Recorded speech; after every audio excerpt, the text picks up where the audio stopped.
তোমাদের আরেকটি নতুন ভিডিওতে স্বাগত জানাই। আজ এসেছি চাকলা লোকনাথ মন্দিরে। কীভাবে আসবে, মন্দিরটি কখন খোলা থাকে কখন বন্ধ থাকে, সমস্ত কিছু তথ্য আমার এই ভিডিওতে পেয়ে যাবে। মন্দিরটি তোমাদের সম্পূর্ণ ঘুরিয়ে দেখাবো।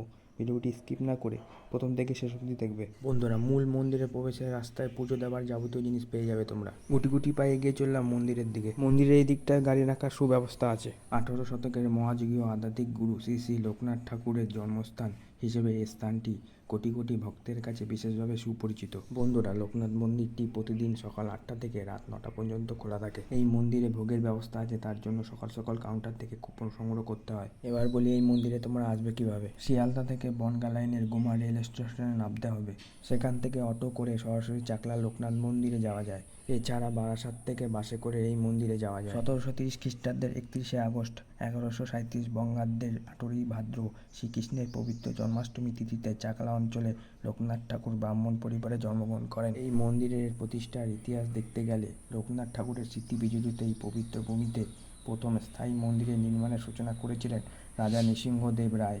পরবর্তী সময়ে তার মৃত্যুর পর তার বিধবা স্ত্রী রানী শঙ্করী এই বিশাল মন্দিরের নির্মাণ কাজ সম্পূর্ণ করেন। দেখতে থাকো, সঙ্গে থাকো। মন্দিরটি কালক্রমে পুরনো কাঠামোর পরিবর্তন ঘটিয়ে বর্তমান সম্পূর্ণ শ্বেতপাথর বা মার্বেল দিয়ে আধুনিক মন্দির গড়ে তোলা হয়েছে। এখন বাবা লোকনাথ ঠাকুরকে দর্শন করছো তোমরা। এই মন্দিরে প্রতি বছর বাবা লোকনাথের পুনঃতিরোধান দিবস উপলক্ষে 3 দিন ব্যাপী মহোৎসব অনুষ্ঠিত হয়। সেই সময় অনেক দূর দূরান্ত থেকে হাজার হাজার ভক্তের সমাগম ঘটে। এখানটাতে অনেকে ঢিল বেঁধে রেখেছে মনের আশা পূরণ করার জন্য। বন্ধুরা, চাকলার খুবই পবিত্র স্থান। বন্ধুরা, এই স্থানে আসলে তোমাদের অশান্ত মন পুরো শান্ত হয়ে যাবে। মন্দিরের চারিপাশের পরিবেশ খুবই শান্ত।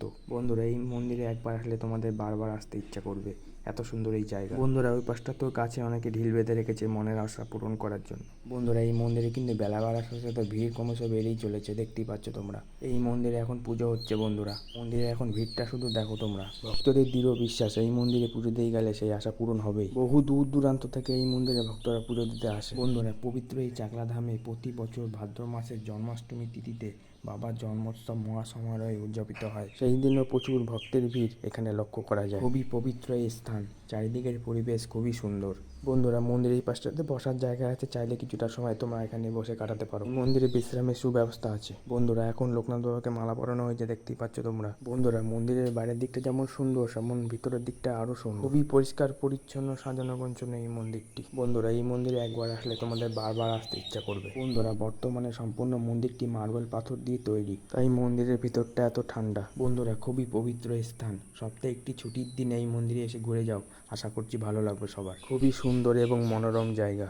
ভিডিওটি ভালো লাগলে চ্যানেলটিকে এখনই লাইক, কমেন্ট, শেয়ার এবং সাবস্ক্রাইব করে দেবে। ভালো থাকবে, সুস্থ থাকবে, দেখা হবে পরের ভিডিওতে।